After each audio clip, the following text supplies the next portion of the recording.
Assalamu alaikum malama Hadiza, gani Fauziya Suleiman, na zo gurinki domin mu biya wannan kuɗi 200,000 da ake da za a miki aiki da kuma 20,000 da nawa ne ake bi a bil? 20,000 da tara da ake bi a bil, yawa da yan kai da ake bi a bil 200,000 kenan da 20 da wani abu, sannan kuma an sissiya an baki kuɗin abinci ko?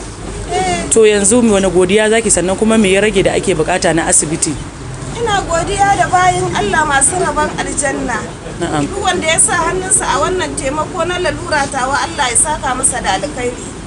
Allah ya saka masa da gidan aljanna. To me kuma ake bukata yanzu wanda kin ce mana za a ringa miki dialysis? Kudin aiki 200,000. Banda wannan kudin aiki akwai kudin aiki 29. Yanzu kudin dialysis kin ce duk sati za a dinga miki dubu? Za a dinga biyan 25,000.